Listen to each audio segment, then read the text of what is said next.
चलिए शुरू करते हैं एक्सरसाइज 2.4। पहला क्वेश्चन है determine which of the following polynomial has x+1 as a factor. अब देखिए, हमने पिछले वीडियो में डिस्कस किया था about the remainder theorem. Remainder theorem क्या कहती है? When fx is divided by x minus a then remainder is equal to fa। उसी तरीके से फैक्टर थ्योरम कहती है when fa is equal to 0 then x minus a is the factor of the polynomial।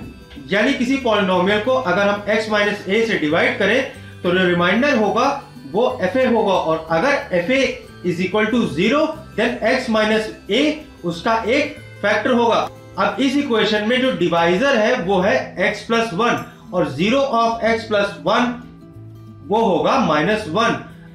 and to have x+1 as a factor of px then p-1 is equal to 0।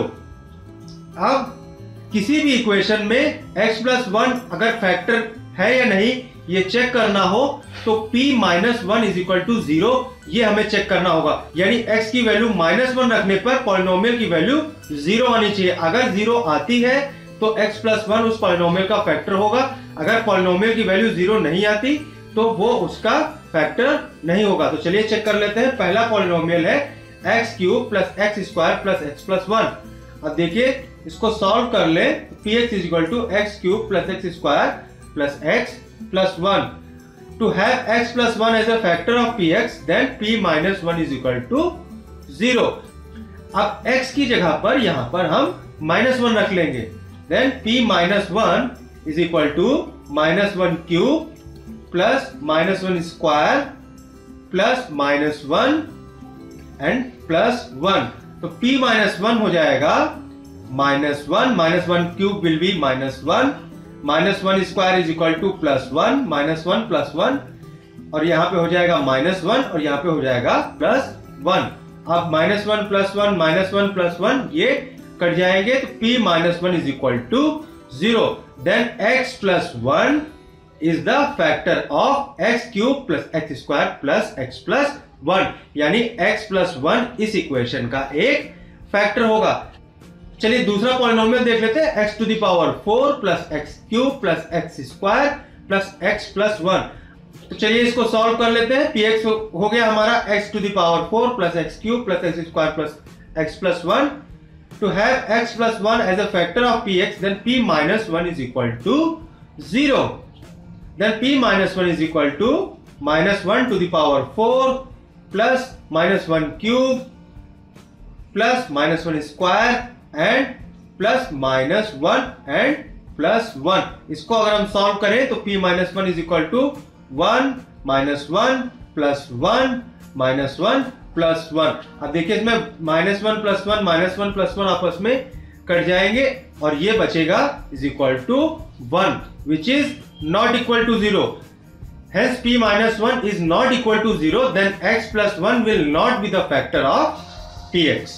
चलिए अगला polynomial देख लेते हैं। Next is x⁴ plus 3x³ plus 3x² plus x+1। अब इसमें भी px हमारा हो गया x⁴ plus 3x³ plus 3x² plus x+1। to have x+1 as a factor of px then p-1 is equal to 0। अब इसमें भी x की जगह पर -1 रख के चेक कर लेते हैं। p-1 is equal to -1⁴ plus 3 -1³ plus 3 -1² plus -1 and +1। इसको सॉल्व करेंगे तो ये आएगा 1 -3 plus 3 -1 +1। अब देखिए इसमें -1 +1 plus 3 -3 आपस में कट जाएंगे तो ये बचेगा 1 which is not equal to 0। again p-1 is not equal to 0 hence x+1 will not be the factor of px and that will be our answer। चलिए अगला पॉलिनोमियल देख लेते हैं। अगला है x³ - x² - 2 + √2x + √2। अब देखिए इसको हम px मान लेते हैं।